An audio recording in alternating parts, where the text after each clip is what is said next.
আর কিছুক্ষণের মধ্যেই সাগর দুজন সাক্ষী নিয়ে এখানে চলে আসবে। কিন্তু অনেক সময় তো পার হয়ে গেল, এখনো তো আসছে না। রাস্তায় কোনো দুর্ঘটনা হয়নি তো? হ্যাঁ কাজী সাহেব, আপনি ঠিকই বলেছেন। কিন্তু তুমি এখানে? হ্যাঁ কাজল, সময় মতো আমি খবর না পেলে হয়তো তোমার জীবনে অনেক বড় দুর্ঘটনা ঘটে যেত। কি বলছো তুমি? কিসের দুর্ঘটনা? সাগরের সাথে তোমার বিয়ে। সাগরকে আমি ভালোবাসি, আর ভালোবাসার শেষ পরিণতি বিয়ে। তাই সাগরকে আমি বিয়ে করতে যাচ্ছি। তুমি এত বড় ভুল করো না কাজল। ভুল? ভুল হবে কেন? যাকে ভালোবাসি তাকে বিয়ে করতে যাচ্ছি, এতে ভুল কিসের? বিয়ের সিদ্ধান্ত ভুল নয়, কিন্তু যেই মানুষটাকে তুমি বিয়ে করতে যাচ্ছ সেই মানুষটা একটা চিট, ভণ্ড, প্রতারক। পিঙ্কি, ঠিক বলছি। তোমার সাথে যে নাটক করেছে সাগর, সেই একই নাটক করে আমাকে বিয়ে করেছে সাগর। কি? হ্যাঁ কাজল, আমি জানতাম তুমি বিশ্বাস করবে না, আর তাই প্রমাণ সাথে করে নিয়ে এসেছি। এই যে আমাদের বিয়ের কাবিননামা, যেখানে সাগর আর আমার দুজনেরই সই আছে। নাও।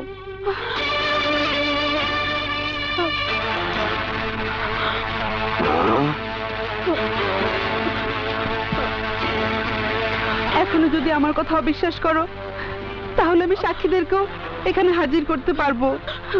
না পিঙ্কি, আমার আর কোনো প্রমাণের প্রয়োজন নেই। আমার কাছে সবকিছু পরিষ্কার হয়ে গেছে।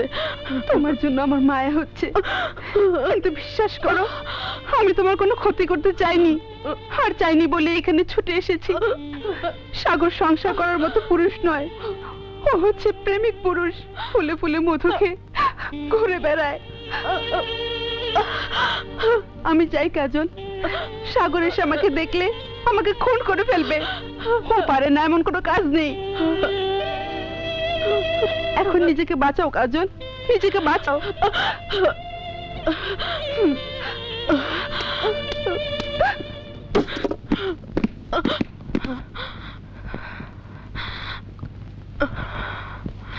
কাজল, কোথায় যাচ্ছ?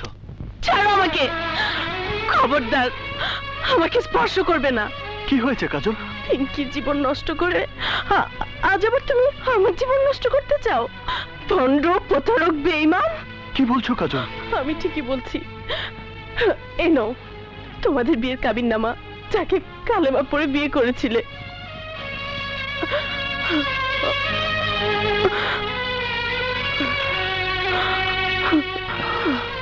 বিশ্বাস করো কাজল, পিঙ্কি নামের কোনো মেয়েকে আমি চিনি না, জানি না, কোনোদিন দেখিও নি। বাহ, তুমি যে এত ভালো অভিনেতা জানতাম না তো। আজ বুঝতে পারছি, এতদিন তুমি আমার সাথে যা যা করেছো সবই ছিল তোমার অভিনয়। অভিনয়? কাজল, কি বলছো এসব? আমি সত্যি তোমাকে ভালোবাসি। না, তোমার মতো ভণ্ড প্রতারককে বিয়ে করে আমার জীবনটা নষ্ট করে দিতে পারি না। রাজা, রাজা, রাজা, তুই কাজলকে বোঝা, তাকে বোঝা আমি ওকে কত ভালোবাসি। বল ওকে। কাজল, কাজল, তুমি যা বলছো তার কোনোটাই সত্য নয়। সাগর সে ধরনের ছেলে নয়। সাগর তোমাকে খুব ভালোবাসে।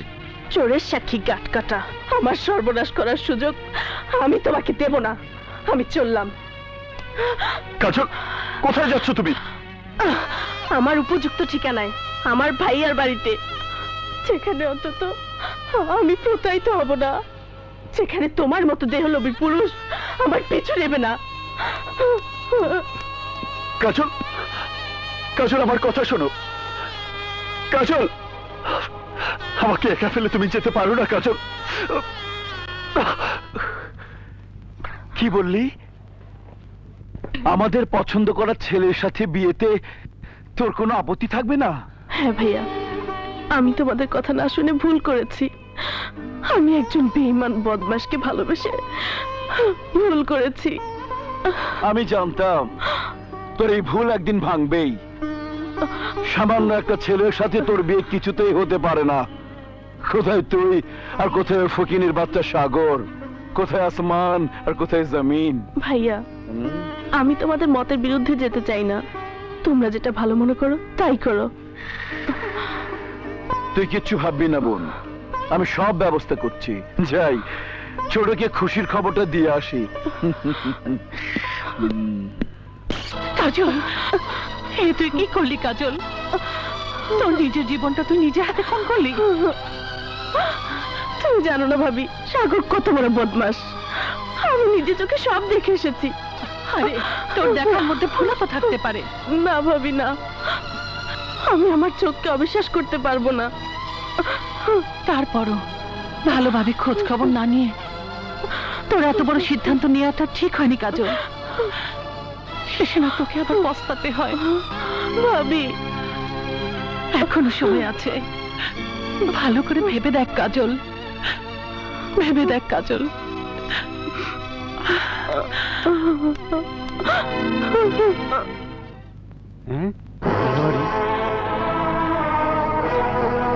কাজলের বিয়া যাই, সিকুন আলীর নিয়া সাগরের খবরটা দিতে হইব। সিকুন আলী! সাগর! সাগর! কি হয়েছে? আজ কাজলের গায়ে হলুদ। অসম্ভব, এটা হতে পারে না। কাজলের বিয়ে অন্য কোথাও হতে পারে না। কাজল আমার, শুধু আমারই থাকবে।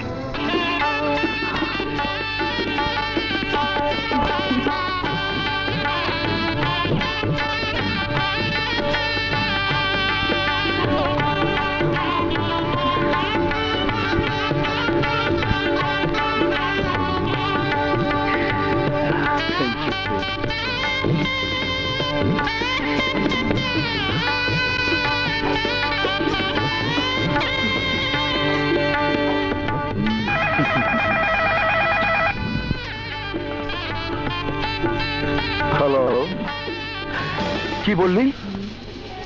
সাগরের বন্ধুদের নিয়ে আমার ফ্যাক্টরি ভাঙচুর করতে যাচ্ছে? কথা না বলে আমার সাথে আয়। আয় চলো। ভাবি এবার হলুদ দেওয়া শুরু করে।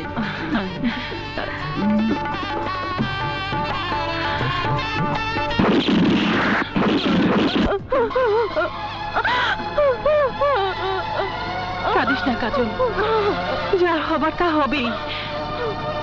কপালের লিখন কেউ খণ্ডাতে পারে না। ভাবি আমি সাগরকে ভুলে যেতে চাই, ভুলে যেতে চাই ভাবি।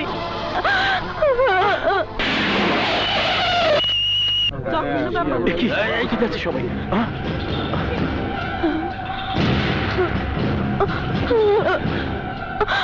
কত বড় সাহস হারামজাদার! আমার বোনের বিয়ের অনুষ্ঠান ভেঙে দেয়।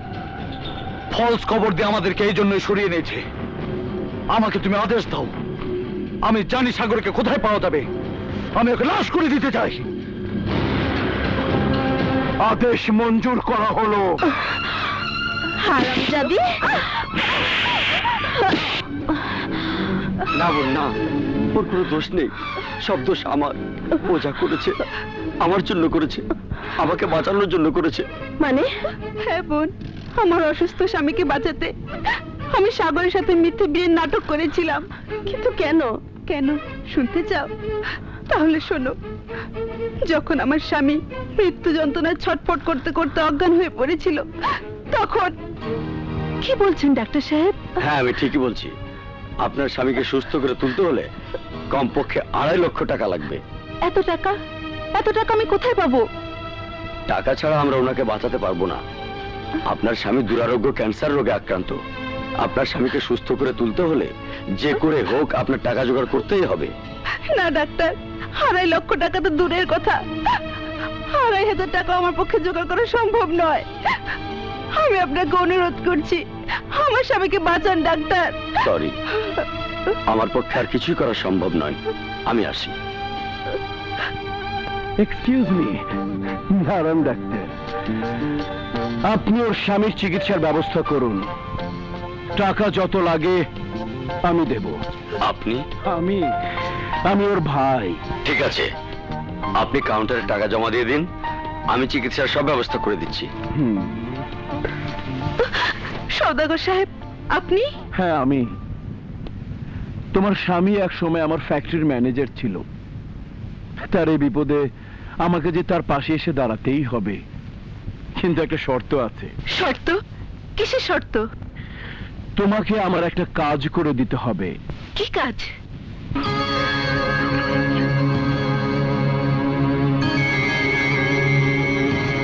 না না, এত বড় অন্যায় কাজ আমি কিছুতেই করতে পারবো না। তাহলে তোমার স্বামীর জীবনে তুমি ফিরে পাবে না, বিধবা হয়ে সারাটা জীবন কাটাবে। ভালো করে ভেবে দেখো, তোমার মুখের সামান্য কথায় তুমি তোমার অসুস্থ স্বামীকে আবার সুস্থ করে তুলতে পারবে, তাকে নতুন জীবন দিতে পারবে। তোমার বলো বলো রাজি?